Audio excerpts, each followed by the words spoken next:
अस्सलाम वालेकुम। Quantitative reasoning 2 के अगले लेक्चर में आप सबको वेलकम करते हैं। आज का जो हमारा लेक्चर है वो है modelling with system of linear equation. अच्छा, आप लोगों में से अक्सर ऐसे होते हैं जो कि वीडियो को स्टार्ट कर लेते हैं और आज आगे तक नहीं जाते हैं। इसमें मैंने आपको असाइनमेंट दी होते हैं, तो आप इसको स्टार्ट से लेकर एंड तक देख लिया करें। आप लोग का कोई गुनाह वगैरह नहीं होगा, ठीक है। तो आज का जो हमारा टॉपिक चेक कर ले, ये है modelling with system of linear equation. ये आपका टॉपिक है, with system of linear equation. अब इसमें एक चीज़ हमने इस्तेमाल किया हुआ है, नाम जो है ये है लीनियर इक्वेशन। तो हम यहाँ से स्टार्ट करेंगे और फिर पहले हम ऐसा कर लेते हैं ना, चलो फिर आपको अच्छा लगेगा। पहले हम इक्वेशन को समझ लेते हैं, इक्वेशन को समझने के बाद हम लीनियर इक्वेशन को समझ लेंगे और फिर लीनियर इक्वेशन को समझने के बाद हम सिस्टम ऑफ लीनियर इक्वेशन को समझ लेंगे।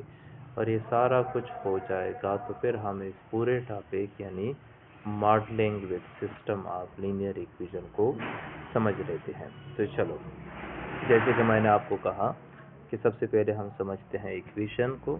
कुछ लोग इसको इक्वेशन बोलते हैं, कुछ इक्वेशन बोलते हैं, तो आपकी मर्ज़ी है जो आपने कह दिया, ठीक है। तो इक्वेशन हमारा पहला टॉपिक है, इसको हम समझेंगे। अब पहले नज़र आप इस इक्वेशन को आसान अल्फाज में समझ जाए। तो इक्वेशन होता क्या है, मैं एक आसान सी डिफिनीशन आपको बता दूंगा, तो इंशाल्लाह आपको फिर समझ आ जाएगी। लेकिन इधर लिखने में मुझे बड़ा मसला होता है, तो लिखना आपने है इसको, ठीक है। मैं सिर्फ आपको ऐसा कर लूँगा ना कि आपको ये बता दूंगा, रीड करके आपको सुना दूंगा। सबसे आसान डिफिनीशन इक्वेशन क्या है ना, वो है an equation says that the things in left hand side are equal to the things in right hand side. Equation says that the things in the left hand side are equal to the things in right hand side. यानी आसान अल्फाज में आप इस definition को समझ जाओ। Equation आपको ये कहता है कि लेफ्ट साइड वाली चीज़ें बराबर होंगे राइट साइड वाले चीज़ों की, ठीक है। तो ये तो इतना मुश्किल कुछ नहीं है, आपको इंशाअल्लाह समझ आ जाएगी। आसान अल्फाज में मैं आपको समझाने की कोशिश करता हूँ। तो मैंने आपको डिफिनीशन बता दी कि इक्वेशन आपको ये कहती है कि लेफ्ट साइड वाली चीज़ें आपके पास बराबर होंगे राइट साइड के। मिसाल के तौर पर मैं इधर लगा रहा हूँ, लिख रहा हूँ 2 + 3 = 6 - 1। तो आपके दो साइड आपको नज़र आ रहे हैं, एक आपको नज़र आ रहा है ये लेफ्ट वाला साइड और दूसरा आपको नज़र आ रहा है ये राइट हैंड साइड। ये दो साइड आपको नज़र आ रहे हैं। अब दरमियान में जो चीज़ आपको नज़र आ रहा है ये वाला साइड, इसको हम कहते हैं इक्विलिटी साइड। इन चीज़ों को आपने समझना है, ठीक है। अब देखते हैं कि क्या लेफ्ट साइड वाली चीज़ें बराबर हैं राइट साइड वाली चीज़ों के। तो 2 + 3 से कितना आएगा, 5 आएगा, और 6 - 1 से भी कितना आएगा, 5 आएगा। तो ये दोनों साइड जो है आपके पास, ये दोनों साइड इक्वल हो गए। ऐसे सूरत में हम इसको कहेंगे ये इक्वेशन है, ये इक्वलिटी है, दोनों साइड एक दूसरे के इक्वल है। ये तो बहुत आसान अल्फाज में चीज़ हो गया। अब इसको दूसरे तरीके से समझ लेते हैं कि लेफ्ट साइड वाली चीज़ें कैसे राइट साइड वाली चीज़ों के बराबर होंगे। अगर मैं इधर लिख दूँ x + 1 = 4, मैंने लिख दिया x + 1 = 4। अब देखिए यहाँ पर हर x की वैल्यू के लिए दोनों साइड बराबर नहीं होंगे।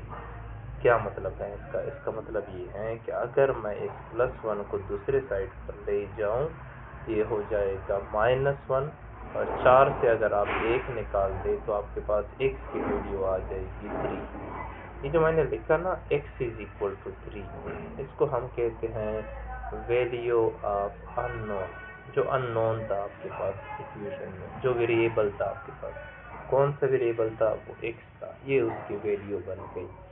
अब ये सलूशन कब कहलाया जाएगा? अगर आप इसको ओरिजिनल इक्वेशन में, कौन सा इक्वेशन था आपका, x + 1 = 4, अगर आप इसमें जाके इसको पुट कर देंगे और आपके पास दोनों साइड बराबर आ जाए, तो इसका मतलब ये होगा कि ये इसका सलूशन है। क्या मतलब है मेरा मेरा मतलब ये है कि ज़रा इसमें ना ये जो x की वैल्यू आपके पास आ गई है ओरिजिनल इस इक्वेशन में पुट कर ले। ऊपर वाला इक्वेशन है x + 1 = 4। अब x की जगह पर 3 पुट कर लो, ये हो जाएगा 3 + 1 = 4। लेफ्ट साइड से 4 आ जाएगा और राइट साइड में तो पहले से पड़ा हुआ है 4।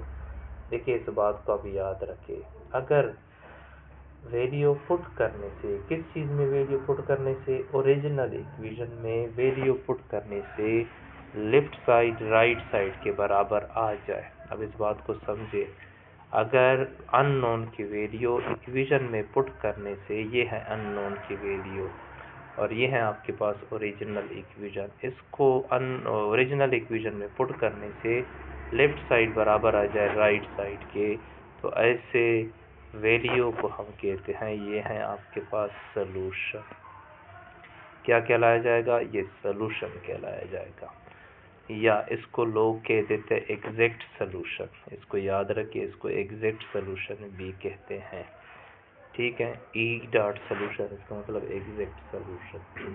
लेकिन आपके जहन में अब ये सवाल आ सकता है कि यार अगर वैल्यू पुट करने से लेफ्ट साइड राइट साइड के बराबर ना आ जाए तो तब जाके इसको क्या कहेंगे?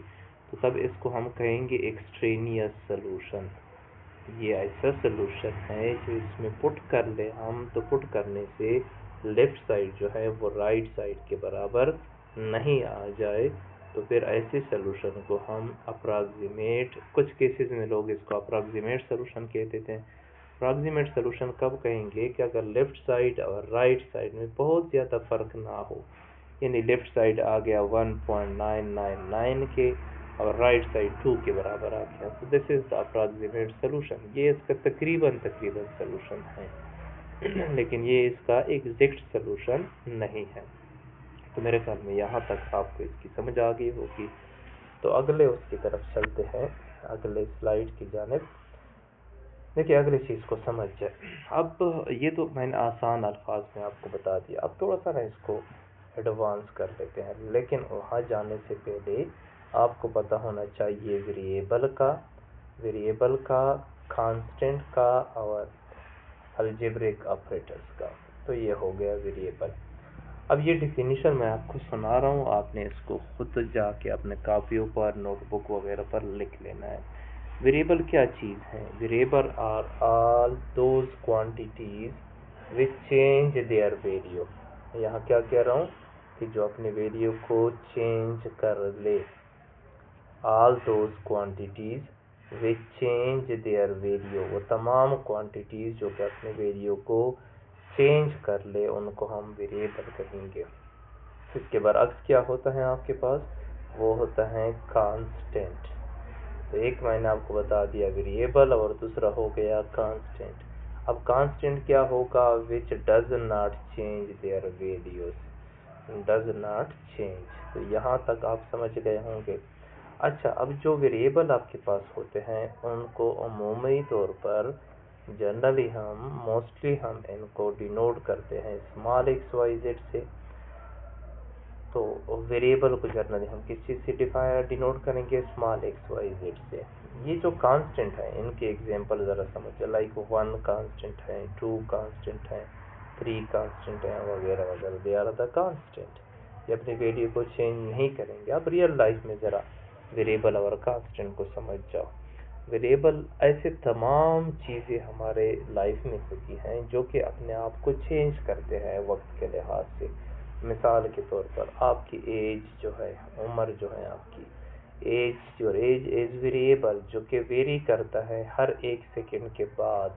अब हर 1 सेकंड, हर 1 मिनट, हर 1 घंटे के बाद आपकी जो उम्र है, आपकी जो एज है वो चेंज हो रही है, तो ये हो गया वेरिएबल। और इसी तरह आपकी जो हाइट है ये भी वक्त के साथ साथ बढ़ती जाती है, हाइट इज़ आल्सो वेरिएबल। और साथ में आपकी एज हो गई, आपकी हाइट हो गई, और इस तरह की और बहुत सारी चीज़, आपका जो वेट हो गया ये भी वेरिएबल है। ठीक है, अब सवाल ये है कि यार फिर कांस्टेंट कौन सी चीज़ें होंगी? वो तमाम चीज़ें जो कि अपनी वैल्यू को चेंज नहीं करेंगे, उन चीज़ों को हम क्या कहेंगे? कांस्टेंट। आपकी रियल लाइफ में ऐसे बहुत सारी चीज़ें होती हैं, ये जाके आपने कमेंट में मुझे बता देना है कि कांस्टेंट कौन सी चीज़ें होंगी। अब दो चीज़ें तो आप समझ गए, वेरिएबल और कांस्टेंट। अगला चीज़ समझ जाओ, अगला क्या चीज़ है, अगला चीज़ आपके पास है अलजेब्रिक ऑपरेटर। तो ज़रा इनको समझ जाओ, ये है algebraic operator. A dot O से मैं इसको डिनोट कर रहा हूँ, ए का मतलब अलजेब्रिक और ओ का मतलब ऑपरेटर। ये साइन आपने हर जगह पर ज़रूर देखे होंगे, प्लस माइनस मल्टीप्लिकेशन और डिवीजन। इन ये जो साइन आपको नज़र आ रहे हैं, इन सारे साइंस को हम क्या कहते हैं, इन सारे साइन को हम कहते हैं अलजेब्रिक ऑपरेटर। अब हमारा असल टॉपिक तो ये नहीं था, हमारा असल टॉपिक तो इक्वेशन था। अब इक्वेशन क्या बन जाएगा, जब आप वेरिएबल को, ये हो गया वेरिएबल, कांस्टेंट को, तो ये हो गया आपके पास कांस्टेंट, इनको कंबाइंड कर ले किस चीज़ की मदद से, किसी भी एक अलजेब्रिक ऑपरेटर की मदद से। लेकिन आपके पास क्या हो, इक्वलिटी का साइन भी हो, इस साइड पर कुछ भी हो, आपके पास कोई 0 1 2 3 कुछ भी हो, डजेंट मैटर। तो ऐसे कम्बिनेशन को हम क्या कहेंगे, इक्वेशन बोलेंगे। यानी equation is basically the combination of variable and constant. किस किस चीज़ की कम्बिनेशन है ये वेरिएबल की और साथ में कांस्टेंट की, लेकिन किस चीज़ की मदद से, अलजेब्रिक ऑपरेटर की मदद से, including equality sign. So it is said to be the equation. Equation क्या हो गया, वेरिएबल और कांस्टेंट को हम अलजेब्रिक ऑपरेटर की मदद से कंबाइंड कर लेते हैं और इक्विलिटी का साइन भी हमारे पास हो तो इसको हम इक्वेशन कहेंगे। अब इक्वेशन के बहुत सारे टाइप्स हैं लेकिन यहाँ जो टाइप हमने डिस्कस करना है वो है लीनियर इक्वेशन। टाइप वैसे इसके बहुत ज़्यादा हैं, लेकिन हमारे काम का जो टाइप है वो है लीनियर इक्वेशन। अब लीनियर इक्वेशन क्या होता है, अब लीनियर इक्वेशन तो आप समझ गए कि इक्वेशन क्या होता है। अब आपकी बारी है किस चीज़ को समझने की, इक्वेशन को, लीनियर इक्वेशन को समझने की। हर वो इक्वेशन जिसकी डिग्री 1 हो, हर वो इक्वेशन जिसकी डिग्री क्या हो, 1 हो।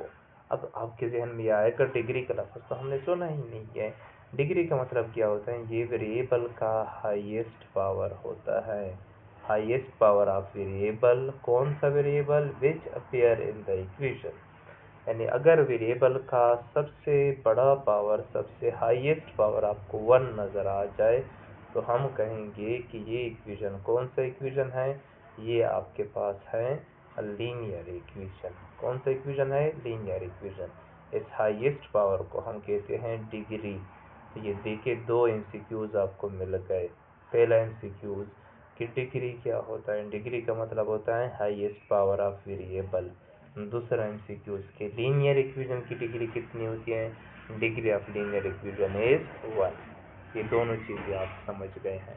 और लीनियर इक्वेशन कौन सा होता है, ये वो इक्वेशन होता है जिसकी डिग्री 1 होती है। डिग्री 1 का मतलब क्या होगा, जिसमें x का सबसे ज़्यादा पावर, सबसे बड़ा पावर आपको जो इक्वेशन में नज़र आ जाए, पावर की बात कर रहा हूँ और किसी चीज़ की बात नहीं कर रहा हूँ, वो आपको नज़र आ जाए 1, तो इसको हमने कहना है लीनियर इक्वेशन। अगला चीज़ जो आपके पास है वो है standard form of linear equation. अब ज़रा स्टैंडर्ड फॉर्म को समझ जाए। स्टैंडर्ड फॉर्म क्या होता है इसका, इसका स्टैंडर्ड फॉर्म होता है ax plus b is equal to 0। ये है standard form of linear equation in 1 variable. Variable तो नहीं है आपके पास, एक ही वेरिएबल है। क्यों है ये स्टैंडर्ड फॉर्म, क्योंकि इधर x का पावर 1 है। अगर दो वेरिएबल में हो जाए तो ये हो जाएगा ax plus by plus c is equal to 0। ये आपके पास standard form of linear equation in 2 variable है। क्यों है, क्योंकि इसमें आपको एक नहीं बल्कि 2 वेरिएबल नज़र आ रहे हैं और दोनों जो वेरिएबल हैं उनका जो पावर है, सबसे बड़ा पावर जो है वो कितना नज़र आ रहा है, वो हमें 1 ही नज़र आ रहा है। तो आपने जो चीज़ें सीख ली लीनियर इक्वेशन में वो ज़रा दोबारा देखें। लीनियर इक्वेशन कौन सा होगा, ये वो इक्वेशन होगा जिसमें वेरिएबल का हाईएस्ट पावर आपको 1 नज़र आ जाए। वेरिएबल के हाईएस्ट पावर को हम डिग्री कहते हैं। तो इसका मतलब ये हो गया कि लीनियर इक्वेशन की जो डिग्री है वो कितनी होगी आपके पास, वो आपके पास 1 ही होगी। इस बात को समझ जाए, ठीक है। और स्टैंडर्ड फॉर्म जो इसका होता है एक वेरिएबल में वो होता है a x plus b is equal to 0, और जो दो वेरिएबल में होता है वो होता है a x plus b y plus c is equal to 0। ये तो आप समझ गए होंगे। अब तीसरी चीज़ की तरफ आ जाते हैं। लीनियर इक्वेशन जो होता है उसका ग्राफ जो होता है, ग्राफ हमेशा स्ट्रेट लाइन होता है। ग्राफ हम आगे समझ लेंगे कि ग्राफ क्या होगा। यानी जब भी आप इसका ग्राफ प्लॉट करेंगे तो इसके ग्राफ से हमेशा आपको कौन सा लाइन मिलेगा, स्ट्रेट लाइन ही मिलेगा। इसी तरह के ग्राफ बनेंगे जो अभी मैं बना रहा हूँ, ठीक है। तो दो तीन चीज़ें आप लोगों ने सीख ली है इसमें। उसमें से आखिरी चीज़ जो आपने सीख लिया वो है graph of linear equation must be a straight line. अगर वेरिएबल एक होगा लीनियर इक्वेशन में, यानी linear equation in one variable है, तो वहाँ पर उसका सलूशन भी एक होगा, ये याद रखें। अब हमारा जो ओरिजिनल टॉपिक था, जो इस लेक्चर के स्टार्ट में मैंने जिसका जिक्र किया, वो क्या चीज़ था? वो था सिस्टम ऑफ लीनियर इक्वेशन। क्या था वो? System of linear equation. अब सिस्टम ऑफ लीनियर इक्वेशन का मतलब क्या होता है? सिस्टम ऑफ लीनियर इक्वेशन का मतलब ये होता है कि जब आपके पास लीनियर इक्वेशन की तादाद दो या दो से ज़्यादा हो। क्या कहा मैंने? सिस्टम, देखिए इसमें जो चीज़ें आपने सीख ली, ज़रा इसको देख ले। आपने इसमें इक्वेशन सीख लिया, हो गया, ये काम हो गया। दूसरा आपने इसमें क्या सीख लिया? दूसरा आपने इसमें सीख लिया लीनियर इक्वेशन। दोनों चीज़ें तो हो गए। अब बारी किस चीज़ की है? अब बारी है सिस्टम ऑफ लीनियर इक्वेशन की। तो फिर इसके बाद जाके हम मॉडलिंग की तरफ जाएंगे। तो अब सिस्टम ऑफ लीनियर इक्वेशन क्या होगा? जब आपके पास इक्वेशन की तादाद दो या दो से ज़्यादा हो। फिलहाल जो हम पढ़ेंगे उसमें सिर्फ हम दो इक्वेशन पढ़ेंगे। वैसे ज़रूरी नहीं है कि दो इक्वेशन आपके पास होंगे। यू मे हैव 3 और मोर देन 3 इक्वेशन। अब ज़रा ये दोनों इक्वेशन चेक कर लो, ये जो हमने लिखे हैं इधर, कैसी इक्वेशन है? ये पहला वाला लिखा हुआ है a1x plus b1y plus sorry is equal to c. अब आपके जहन में यह आना चाहिए, क्या ये लीनियर है भी या नहीं है? Yes it is linear. क्यों है? x का पावर 1 है और y का पावर भी क्या है? 1 है। इधर दोनों के पावर आपको 1 1 नजर आ रहे हैं, इस वजह से ये लीनियर है। ये तो एक इक्वेशन हो गया। अब नीचे वाला जो इक्वेशन है जिसमें लिखा है a2x plus b2y is equal to c2, ये भी आपके पास लीनियर ही है। पहले वाले को हमने इक्वेशन 1 का नाम दिया, दूसरे वाले को हमने इक्वेशन 2 का नाम दे दिया। अच्छा, आप समझे आगे ज़रा। अब आपके पास इक्वेशन एक नहीं है, इक्वेशन की तादाद दो या दो से ज़्यादा होगी। तो फिलहाल हम जो पढ़ेंगे उसमें सिर्फ हम दो ही इक्वेशन पढ़ेंगे। तो ऐसे सिस्टम को हम क्या कहेंगे? System of linear equation. इनको हम एक साथ सॉल्व करेंगे, तो इसको हम कहेंगे सिमल्टेनियस सॉल्यूशन। ये ज़रा इसको दिमाग में बिठा ले। आपके पास दो इक्वेशन हैं और दोनों इक्वेशन में आपको x नज़र आ रहा है, तो x की वैल्यू हमें मे भी 1 मिल जाए, लेकिन वो ऐसी वैल्यू होगी कि उसको अगर हम इक्वेशन 1 में पुट करें या इक्वेशन 2 में पुट करें, वो दोनों को सेटिस्फाई करेगा। दोनों इक्वेशन में लेफ्ट साइड और राइट साइड आपके पास बराबर आने चाहिए। फिर ऐसे सोल्यूशन को हम क्या कहेंगे? सिमल्टेनियस सोल्यूशन कहेंगे। मेरे ख्याल में कुछ न कुछ आप लोगों को समझ आ रहा होगा। अच्छा, अगर आपको यहाँ तक समझ आ गई है तो हम एक एग्जाम्पल की मदद से इसको सॉल्व करते हैं। पहला वाला एग्जाम्पल भी इसी का है, लेकिन पहले हम एक आसान सा एग्जाम्पल पढ़ना चाहते हैं। यहाँ मैंने एक एग्जाम्पल लिखा हुआ है। क्या लिखा है हमने इसमें हमने लिखा है सम ऑफ टू नंबर। ये क्वेश्चन है, सम ऑफ टू नंबर इज -4। आपके पास एक नहीं, कितने नंबर हैं? दो नंबर हैं। दोनों को जमा करने से -4 आ रहा है। And their difference is 6। और जब इनको हम माइनस करेंगे तो उससे कितना आएगा? 6 आएगा। और सवाल क्या है कि भाई साहब वो दोनों नंबर बता दे। अब देखिए, बड़ा आसान सा सवाल है, लेकिन इसको आप समझेंगे कैसा आसान है। कितने नंबर हैं आपके पास? ये सवाल में गिवन है सम ऑफ टू नंबर, यानी आपके पास दो नंबर हैं। तो भाई साहब एक नंबर को हम नाम दे देते हैं x का और दूसरे को y का। तो हमने लिखा है इधर कि सपोज या लेट या assume that the numbers are x and y। सवाल वाले हमें कह रहे थे कि दो नंबर हैं, तो दो में से एक नंबर को मैंने x कहा और दूसरे को हमने क्या कहा, y कहा। अब सवाल वाले क्या कह रहे हैं, अब जरा दोबारा इसको देखो सवाल को। अब सवाल वाले आपको कह रहे थे कि जब इनको आप सम करेंगे तो आपके पास जवाब -4 आना चाहिए। जरा देख लो इधर, x और y को जमा करने से जवाब कितना आएगा, -4। जो मैंने लिखा ATTC, इसका मतलब है according to the condition, according to the condition, सवाल के मुताबिक, कंडीशन के मुताबिक। जब दोनों को ऐड करेंगे तो ऐड करने से जवाब -4 आएगा। यानी x और y को अगर हम ऐड करेंगे तो जवाब कितना आएगा, -4 आएगा। और इधर इन्होंने क्या कहा था कि देयर सब्ट्रैक्शन इज, जब इनका डिफरेंस मालूम करोगे तो डिफरेंस से कितना आएगा आपके पास, 6 आएगा। यानी दो नंबर हैं, दोनों को जमा करने से -4 आ रहा है। इस कंडीशन को हमने नाम दिया इक्वेशन 1 का। और दूसरे वाले कह रहे हैं कि जब इनका डिफरेंस फाइंड करेंगे तो जवाब 6 आएगा, तो उसको हमने नाम दे दिया 2 का। अब आपका मेन काम क्या है यहाँ पर, आपका मेन काम ये है कि आप ना इन यहाँ से x और y की वैल्यूज निकाल दे। देखिए इक्वेशन आपके पास ऐसे हैं, ज़रा इसको लिख ले। एक इक्वेशन आपके पास बन गया x + y = -4, ये -4 है, ठीक है, दिस इज -4। और जब दोनों का डिफरेंस आप मालूम करेंगे तो कितना जवाब आएगा, 6 जवाब आएगा। अब यहाँ पर आपके पास दो इक्वेशन है।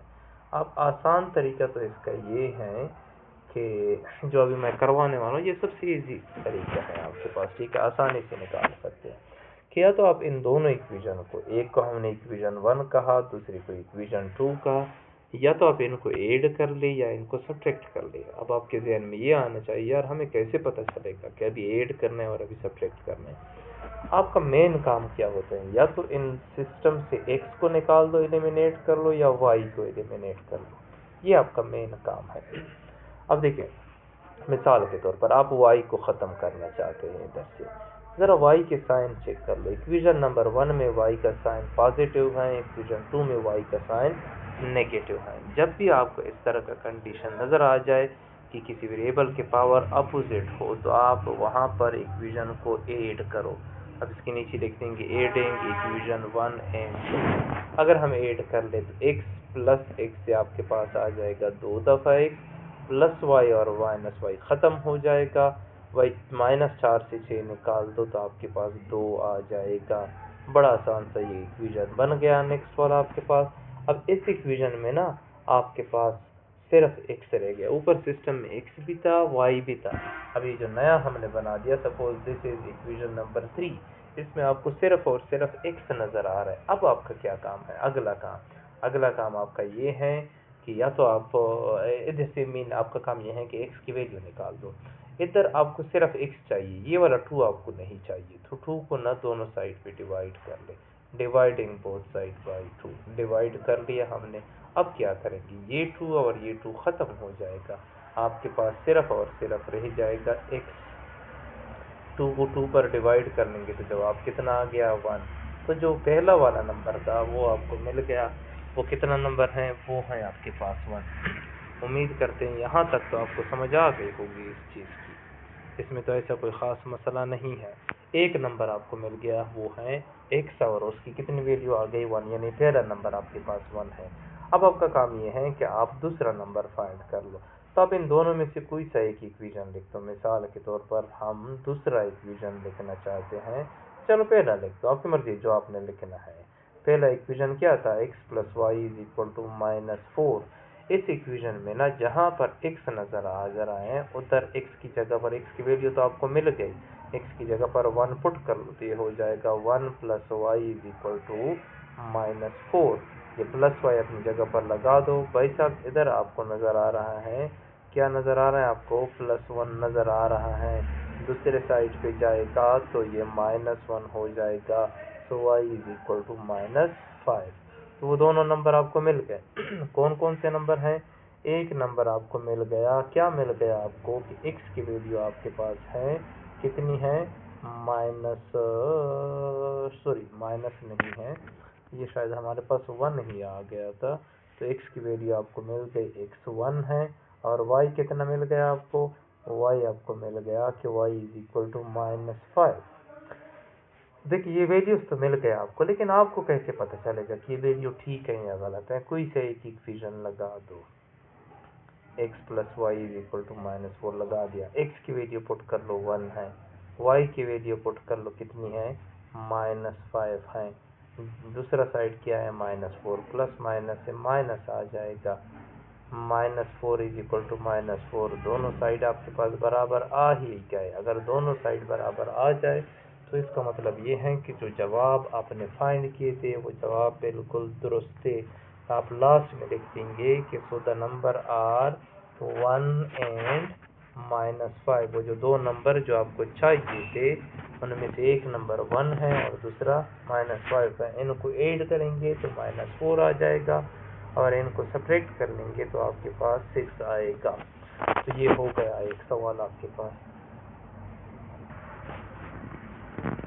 तो अगर आपको इस सवाल की समझ आ गई तो चलते हैं भाई साहब अगले सवाल की जानिब। पहले मैं चाहता हूँ कि थोड़ा एक आसान सा सवाल मैं आपको करवा दूँ, जो आसान होगा उसका हम देख लेंगे, लेकिन सारे एक जैसे सवाल हैं इतने भी मुश्किल नहीं है। तो देखते हैं कि कौन सा सवाल। चलो ये वाला जो एग्जाम्पल 1 जो नोट्स में है इसी को पहले सॉल्व कर देते हैं। Look at the question. Question क्या कह रहे हैं आपको, क्वेश्चन आपको भाई साहब कह रहा है कि देयर आर 2 नंबर्स। तो स्टार्ट वाला हिस्सा ये हो गया। कितने नंबर है आपके पास, 2 नंबर हैं आपके पास, ठीक है। तो इसमें मसला नहीं होगा। कौन कौन से नंबर हैं, एक नंबर को आपने कह देना है कि suppose the number are x and y। तो एक नंबर x हो गया और दूसरा नंबर क्या हो गया, y हो गया। अब आगे ये लोग क्या कह रहे हैं, ये लोग कह रहे हैं कि देयर आर 2 नंबर। कितने नंबर हैं, 2 नंबर हैं। Such that sum of first पहले वाले को and 3 time the second is 53। ये इस तरह के हिस्से बना के आपने इसको समझना है। तो यहाँ मेरे लिए थोड़ा सा लिखना आसान होगा, इसी के साथ ही लिख लेते हैं। पहला क्या चीज़ है, पहला पार्ट है देयर आर 2 नंबर। चलो इसको लिख दो। एक नंबर को हमने नाम दे दिया x का, क्या नाम दिया इसको, x का, और दूसरे नंबर को क्या नाम दिया, y का। तो ये बात तो आपको समझ आ गई। Such that the sum of first पहला वाला और 3 टाइम द सेकेंड इज 53। यानी क्या मतलब है इसका कि पहला वाला नंबर लगा दो, क्या नंबर है वो x है, और जो दूसरा नंबर है 3 टाइम द सेकेंड का मतलब क्या हो जाएगा, उसके साथ 3 मल्टीप्लाइड कर लो। ये नज़र आ रहा है आपको, पहला वाला number plus 3 time the second, ये हो गया पहला नंबर, ये हो गया 3 टाइम द सेकेंड। कितना आएगा उससे, 53 आएगा। तो उसको हमने नाम दिया इक्वेशन 1 का। वाइल आगे क्या कह रहे हैं आपको, आगे आपको कह रहे हैं while the difference between 4 time the first को जो पहला वाला है उसको उसका 4 टाइम क्या हो जाएगा आपके पास, 4 टाइम हो जाएगा 4x, यानी x के साथ 4 मल्टीप्लाइड कर लो। जहाँ x नज़र आ रहा है उसके साथ कितना मल्टीप्लाइड करना है, 4 मल्टीप्लाइड करना है। तो भाई साहब हमने इसके साथ 4 मल्टीप्लाइड कर लिया, ये देखो मल्टीप्लाइड कर लिया। एंड ट्वाइस द सेकेंड, और दूसरे के साथ 2 मल्टीप्लाइड कर लो। ट्वाइस का मतलब दुगना होता है। अगर ये सब कर लोगे तो तब आपको कितना मिलेगा, तब आपको 2 मिलेगा, और वही तो मैंने इधर लिखा हुआ है। तो इसको मैंने पहले वाले को इक्वेशन 1 कह दिया, दूसरे वाले को इक्वेशन 2 कह दिया। अब मसला ये है कि आपके पास 2 इक्वेशन हैं और दोनों को आपने सिमल्टेनियसली सॉल्व करना है। आपको एक x चाहिए, वो हो जाएगा फर्स्ट नंबर, और दूसरा आपको क्या चाहिए, दूसरा आपको y चाहिए। तो देखते हैं कि कैसे हम इसको सॉल्व करते हैं। एक तरीका ये है जो नोट्स में गिवन है, ज़रा इसका आप एक स्क्रीनशॉट ले सकते हैं। यहाँ तक एक स्क्रीनशॉट, इसमें दोनों आपको नज़र आ रहे हैं, ठीक है। एक स्क्रीनशॉट यहाँ तक ले ले और दूसरे में थोड़ा सा पार्ट इधर रहता है तो उसका भी स्क्रीनशॉट ले ले, ठीक है। या अपने साथ इसको आप नोट भी कर सकते हैं। 1-2 मिनट इस वीडियो को इसी तरह पॉज करें, यहाँ तक एक दफ़ा पॉज कर ले, रोक ले इस वीडियो को, लिख देंगे आप, फिर दोबारा यहाँ तक इसको कर ले। और इसमें याद रखें कि ये जो हिस्सा है इसके बाद वाला काम इधर शुरू हुआ है, ठीक है। तो पहले सवाल सीधा इधर तक आ जाएगा, यहाँ तक जाने के बाद इधर आ जाएगा और सवाल यहाँ पर ख़त्म हो जाएगा। एक तरीका ये है, वो आपने खुद देख लेना है। But there is another, way to solve this question. Equation ये अपने पास संभाल के रखो। एक इक्वेशन है x + 3y = 53, दूसरा है 4x - 2y = 2। देखते हैं कि अगर हम इसको इधर लिख सकते हैं। एक इक्वेशन है एक है x प्लस शायद 3y का। अगर मैं गलत हूँ तो आप इसको ठीक कर सकते हैं। 53 और दूसरा था 4 times the second minus twice 4 times the first minus twice the second is equal to कितने के बराबर था? ये तो मैं भूल गया। वो बराबर था शायद 2 के बराबर था। मुझे नहीं पता किस चीज़ के बराबर था। वो इज इक्वल टू 2 था शायद। तो दो इक्वेशन आपको मिल गए, ठीक है। अब आपने न करना क्या है, आपने इनको सॉल्व करना है। लेकिन इसमें मसला है, इसको आप डायरेक्ट सम या डिफरेंशिएट कर सकते हैं। वजह क्या है, ये बड़ी इंटरेस्टिंग वजह है। वो ये है कि इसमें ना, ये देखो x का कोफिशिएंट चेक कर लो। इस तरफ x से नीचे 4 दफ़ा x है, ये दोनों तो आपस में बराबर नहीं है। इधर क्या लिखा हुआ है, इधर 3 टाइम y लिखा हुआ है, इधर 2 टाइम y लिखा है। तो ना तो y वाले टर्म बराबर हैं आपस में और ना ही x वाला टर्म बराबर है। तो हम क्या कर सकते हैं, हम एक बड़ा प्यारा तरीका कर सकते हैं। वो तरीका क्या है, पहला वाला जो इक्वेशन है ज़रा इसके साथ 4 मल्टीप्लाइड कर लो, ये हो जाएगा 4x। और अगर इधर इस 3 के साथ मैं 4 मल्टीप्लाइड कर लूँगा तो ये 12 हो जाएगा। और 53 के साथ 2 मल्टीप्लाइड कर लेंगे तो 50 2 से 100, ये आपके पास आ जाएगा 106 आ जाएगा। ये वाला साइड बन जाएगा 106। ये एक इक्वेशन है, ये दूसरा इक्वेशन है। मैंने क्या कर दिया, मैंने क्यों 4 मल्टीप्लाइड कर लिया? आपके जहन में ये सवाल आना चाहिए। 4 इसलिए मल्टीप्लाइड कर लिया कि नीचे भी आपके पास क्या था, 4 था। 4 मल्टीप्लाइड करने से x वाले टर्म बराबर आ रहे हैं। ऊपर 4x है, नीचे भी 4x है। पिछले वाले सवाल में देखिए दोनों के साइन अपोजिट थे तो हमने ऐड कर लिया। अब 4x ऊपर है प्लस है और नीचे भी 4x प्लस में लिखा हुआ है, तो दोनों तो सेम साइन के हैं। सेम साइन हो तो इक्वेशन को माइनस कर लो। माइनस करने का तरीका क्या है, इनके साइन चेंज कर लो। इसको माइनस, इसको प्लस कर लो, अगले वाले को भी माइनस कर लो। यहाँ तक अगर आपको समझ आ गई तो प्लस 4x माइनस 4x खत्म। ऊपर 12 है, नीचे प्लस 2y है, आपके पास आ जाएगा 14y। ऊपर 106 है, नीचे माइनस 2 है, तो आपके पास आ जाएगा 104। अब आपने क्या करना है, अब आपने देखिए इधर ना आपको 14 नज़र आ रहे हैं, तो दोनों साइड को 14 पर डिवाइड कर ले। ये 14 14 ख़त्म हो जाएगा, आपके पास सिर्फ y रह गया। 104 का 14 पर डिवाइड कर लेंगे, आपको कोई ना कोई जवाब इधर से आ जाएगा। जब आपके पास y का जवाब आ जाए तो उस y के जवाब को किसी भी एक इक्वेशन में पुट कर लो, आपको x मिल जाएगा। ये एक तरीका नहीं है, ये बात याद रखो सारे। जिन लोगों ने 9th क्लास अच्छी तरीके से पढ़ा है वो ये सारे सवाल मैट्रिक की मदद से सॉल्व कर सकते हैं। दो तरीके थे उधर, कौन कौन से तरीके थे? एक तरीका था आपके पास क्रैमर रूल, दूसरा था मैट्रिक इन्वर्जन मेथड। और भी लीनियर इक्वेशन के सिस्टम को सॉल्व करने के बहुत सारे तरीके हैं। आपको जो इंजीनियरिंग वाले स्टूडेंट हैं उनको पता है, आप मैट्रिक्स को सॉल्व कर सकते हैं क्रैमर रूल की मदद से, और साथ में inversion method, Gauss Jordan method, Gauss elimination method, और साथ में और भी आपके पास कुछ तरीके थे, मैं तो उसके नाम भूल गया हूँ। लेकिन उन सारे तरीक़ों की मदद से आप इनको क्या कर सकते हैं, इनको सॉल्व कर सकते हैं। तो ये बात याद रखिए, ज़रूरी नहीं है कि आप मेरा वाला तरीका इस्तेमाल करो। आपके पास अगर कोई और तरीका है, किसी और तरीके से सॉल्व कर सकते हो तो अच्छी बात है, आप इसको सॉल्व कर सकते हैं। मुझे इससे कोई मसला नहीं है, ठीक है। जिस तरीके से आप सॉल्व करना चाहते हैं सॉल्व कर लें। ये तो दो एग्जाम्पल हो गए, आपके पास इस तरह के और भी बहुत सारे एग्जाम्पल हो सकते हैं। और आपने करना क्या है, आपने बस सिर्फ एक काम करना है, जो स्टेटमेंट आपको गिवन हो, मेन काम आपका ये होगा कि आप उससे ना सिस्टम बना दें, सिस्टम अपनी डेरिवेशन बना दें। फिर उस सिस्टम को सॉल्व करने के बहुत सारे तरीके हैं। सॉरी, रिकॉर्डिंग ज़रा रुक गया था, पता नहीं कहाँ पर रुक गया, मुझे तो नहीं पता, मैं आगे बोल रहा था। लेकिन मैं आपको ये बता रहा था कि जब आपके पास कोई इस तरह का स्टेटमेंट प्रॉब्लम हो, और आप उसको सॉल्व करना चाहते हैं, तो मेन जो काम होता है, जो आप लोगों के लिए मुश्किल होता है, वो काम क्या है? वो काम ये है कि आप इससे वो बना ले सिस्टम ऑफ लीनियर इक्वेशन। ये काम मुश्किल होता है। इसके बाद एक्स या वाई के, या इसको आप कोई और नाम देना चाहते हैं, इनकी वैल्यू निकालना कोई मुश्किल काम नहीं। आप एक दो क्वेश्चन खुद से सॉल्व कर लेंगे तो फिर आपको मज़ा आ जाएगा। आपको कोई भी इस तरह का सवाल दे बस आप आराम से सॉल्व कर सकते हैं। जैसे यहाँ पर और भी बहुत सारे इक्वेशन हैं, मैं एक एक करके इनके सिस्टम आपको बना दूंगा, सॉल्व करना आपका काम है, ठीक है।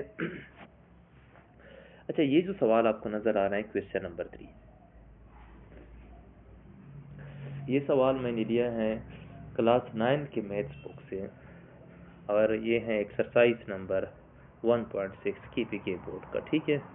इसमें लिखा क्या हुआ है, length of rectangular playground is twice of its width. यानी आपके पास एक प्लेग्राउंड है, वो प्लेग्राउंड किस चीज़ के जैसा है, वो रेक्टेंगल के जैसा है। So there is a rectangular playground. Rectangular playground है तो इसका लेंथ भी होगा आपके पास और इसका विड्थ भी होगा। लेकिन ये लोग क्या कह रहे हैं, ये लोग कह रहे हैं कि जो लेंथ हैं वो ट्वाइस हैं किस चीज़ के, विड्थ के।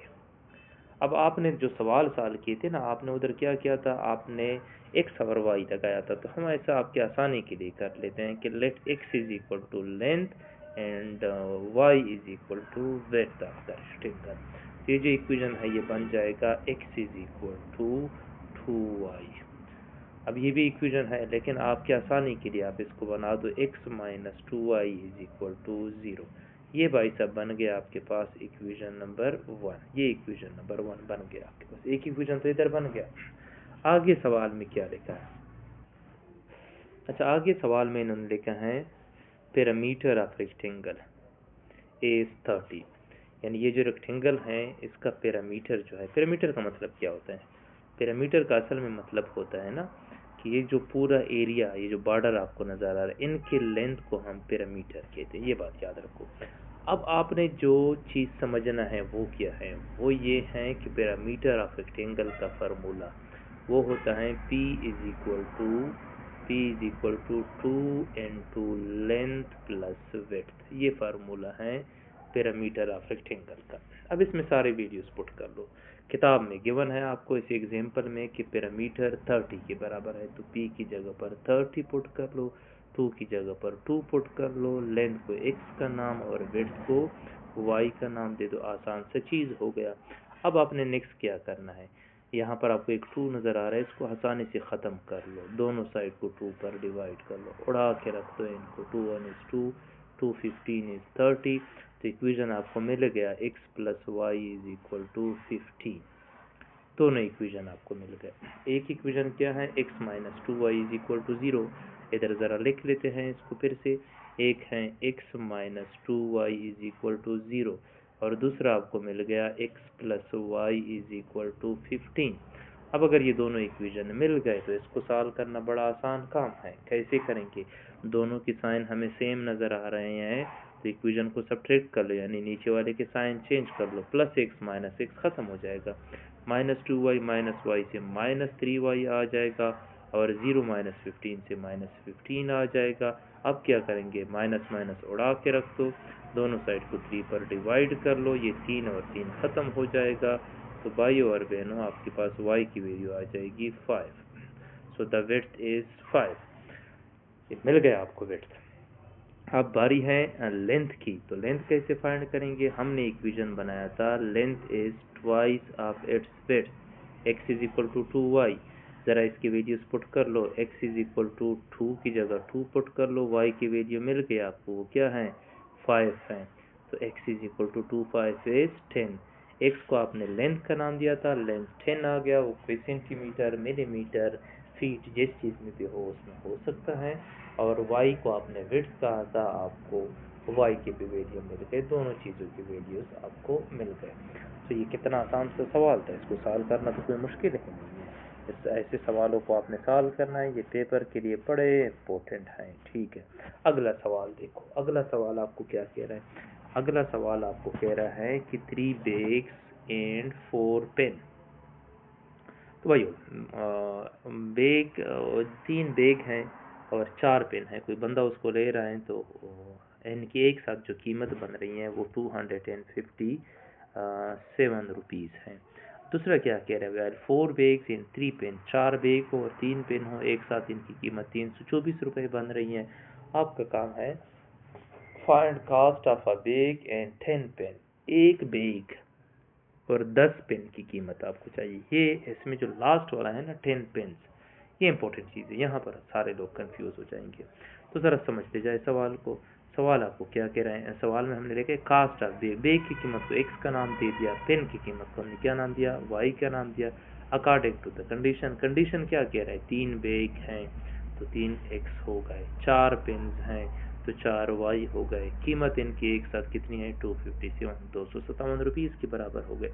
अच्छा, ये तो हो गया यहाँ तक। अगला वाला पार्ट आपको क्या कह रहा है? अगला पार्ट कह रहा है वाइल 4 बेग्स, 4 बेग हो गए, 4 एक्स हो गए, एंड 3 पेन, पेन को वाई का था, 3 पेन हो गए। टुगेदर का मतलब इनको जमा कर लो, एक साथ इनकी कीमत कितने के बराबर है? 324 रुपीज़ के बराबर है। तो भाई और बहनों, आपको ना दोनों इक्वेशन मिल गए। ये हैं दोनों इक्वेशन, एक है 3x plus 4y is equal to 257, दूसरा है 4x plus 3y is equal to 324। System मैंने बना दिया, सॉल्व करना आप लोगों का काम है, आप इसको सॉल्व खुद कर देंगे। ठीक है, so come to the next question. It says that the cost of 1 rubber and 7 sharpener. क्या कह रहे हैं आपको? एक रबर है, रबर के कास्ट को हमने क्या कहा? इसको हमने नाम दिया एक्स का। एंड शार्पनर भी हैं, शार्पनर के कास्ट को हमने नाम दिया, कीमत को हमने क्या नाम दिया? वाई का नाम दिया, अकॉर्डिंग टू द कंडीशन। क्या कह रहे हैं कंडीशन? एक रबर है, एक एक्स है आपके पास, 7 शार्पनर हैं आपके पास, 7 वाई हैं, एक साथ उनकी कीमत 8 रुपये है, हो गया 8 रुपये। आगे क्या कह रहे हैं? 3 रबर हैं, 3 एक्स हो गए, एक आपके पास शार्पनर है, एक वाई हो गया, एक साथ इनकी कीमत कितनी हो गई? 5 की। तो आपको मिल गया सिस्टम, और यही तो हमें चाहिए था। अगर ये सिस्टम आपको मिल जाए, इसके बाद इसको सॉल्व करना बड़ा आसान काम है। आपको एक आसान तरीका बता देता हूँ। इसमें इक्वेशन नंबर 1 को, इसके हर एक टर्म को 3 के साथ मल्टीप्लाइड कर लो, तो ऊपर में एक्स के कोफिशिएंट और नीचे में एक्स के कोफिशिएंट बराबर हो जाएंगे, और फिर दोनों को सेपरेट कर लो, एक्स भी मिल जाएगा। उसको आपने कास्ट ऑफ रबर कहना है। एक रबर की कीमत चाहिए थी, यानी एक एक्स चाहिए था। लास्ट में क्या चाहिए था? इसको ज़रा देख लो, एक्स की कीमत आपके पास आ गई। ये दिस इज अनदर मेथड, ये हमने सॉल्व किया था पिछले सेमेस्टर में एक और तरीके से, लेकिन ये जो अभी तरीका बता रहा हूँ ये बड़ा आसान तरीका है। वैसे आप इस तरीके को भी फॉलो कर सकते हैं, क्योंकि कोई मसला नहीं है। ठीक है, एक एक्स चाहिए था आपको, वो आपको मिल गया। ये जिसने भी सॉल्व किया है, I think so he did something wrong. वैसे सॉल्व तो इनको मैंने करवाया था, लेकिन इन बेचारों ने ना गलत नोट किया, या शायद इनको मैंने ये होमवर्क दिया होगा और इन्होंने इसका कबाड़ा बना दिया। तो जो तरीका आपको मैंने ऊपर बता दिया, प्लीज़ उसको फॉलो करो। नीचे वाले को बिल्कुल भी फॉलो नहीं करना है। ये आपके पास सिस्टम बन गया। बस एक काम कर लो, ऊपर वाले को 3 के साथ, 1 को 3 के साथ मल्टीप्लाइड कर लो, दोनों इक्वेशन को सेपरेट कर लो, y मिल जाएगा। y की वैल्यू को किसी भी एक इक्वेशन में, मैं आपको सजेस्ट करता हूँ कि इक्वेशन 1 में पुट कर लो, आसानी होगी। वहाँ से आपको x मिल जाएगा। एक x चाहिए था, और 10 एक मिनट, नहीं वो तो पिछले सवाल में शायद, क्या कर रहा हूँ, what are the cost of a rubber and sharpener. अच्छा, ये यहाँ पर तो सिर्फ आपको एक एक्स और एक वाई चाहिए, आप सॉल्व कर लेंगे। जो ऊपर वाला सवाल था ना, इसमें ये किधर गया? ये वाला सवाल था, इसमें आ जाओ वापस। इसमें आपको क्या चाहिए था? You need the cost of a bag, एक बेग, एक एक्स चाहिए आपको, एंड 10 पेन्स। सिर्फ वाई आपको नहीं चाहिए। जब वाई की वैल्यू आपको मिल जाए, इधर देख लो, वाई की वैल्यू आपको मिल गई है, आपको एक वाई नहीं चाहिए, आपको 10 वाई चाहिए, 10 पेन की कीमत चाहिए। ठीक है, तो आपने इसके साथ 8 के साथ कितना मल्टीप्लाइड करना है? 10 मल्टीप्लाइड करना है, तो 8 10 80 हो जाएगा। तो 10 पेनों की कीमत कितनी हो जाएगी? 80 रुपीज़ हो जाएगी। तो मेरे ख्याल में ये सवाल तो आसान है, आपको आ जानी चाहिए। अब ये एक और सवाल भी है लेकिन बस छोड़ दिए, यहाँ तक काफ़ी है। इंशाल्लाह हमारा जो अगला टॉपिक है, the most interesting topic, it is elementary introduction to derivatives. ये जितने भी सवाल हैं, जितने मैंने करवा लिए ऊपर आपको, ये सारे आप लोगों ने सॉल्व करने हैं। एक तो ये है। दूसरा काम क्या है आपका? दूसरा काम आप लोग का ये है, बस ये जो सवाल आपको दे रहा हूँ इस पे ट्राई कर ले। ये वाला जब स्क्रीन पे नज़र आ रहा है आपको, ठीक है, इस पे ट्राई कर ले। One of the acute angle of right angle triangle है 6 more than 3 time the other, find angles. 3 angle होंगे किसी भी ट्रायंगल में और तीनों को आपने फाइंड करना है। राइट एंगल है, एक एंगल 90 होना चाहिए। आपका काम है इन दोनों एंगल को फाइंड करना। ट्राई कर लो अगर आप कर सकते हैं, नहीं कर सकते हैं तो फिर तो कोई इलाज ही नहीं है आप लोगों का। तो यहाँ तक इस पे ट्राई कर ले। इस तरह के कुछ और सिस्टम, कुछ और वर्ड प्रॉब्लम जो हों उनको ज़रा सर्च कर ले। मैं आपको सजेस्ट करता हूँ कि आप लोग गूगल पे जाए, या जिनके घर में मैथ्स का बुक है 9th क्लास के बोर्ड का, तो वो ऐसा कर ले। उसमें एक्सरसाइज 1.6 पे चले जाए। उसमें आपको ऐसे उसका equation number 1, question number 1, exercise 1.6 का क्वेश्चन नंबर 2 और क्वेश्चन नंबर 2 के बाद कुछ और वर्ड प्रॉब्लम है, वो सारे आपके पास होंगे। उनको सॉल्व करने की कोशिश कर ले। नहीं आता है जो तो मुझसे आप पूछ सकते हैं, ठीक है। तो यहाँ तक काफ़ी था लेक्चर है। इससे आगे हम पढ़ाएंगे तो वो आपके लिए, आप कोर्स बहुत जल्दी ख़त्म हो जाएगा, जो मैं नहीं चाहता हूँ कि इतनी जल्दी ख़त्म हो जाए, आप लोगों की बोझ बन जाए। तो रिलैक्स होके पढ़े, एंजॉय करें। यहाँ तक अगर आपका कोई भी सवाल है तो काइंडली आप मुझसे कमेंट सेक्शन में पूछ सकते हैं। कोई भी सवाल है तो आप बिला झिझक मुझसे पूछ सकते हैं। यहाँ तक काफ़ी था। तो मिलते हैं अगले लेक्चर में। तब तक के लिए अपना और अपने आसपास के लोगों का ख्याल रखिएगा। अल्लाह हाफ़िज़। अल्लाह हाफ़िज़।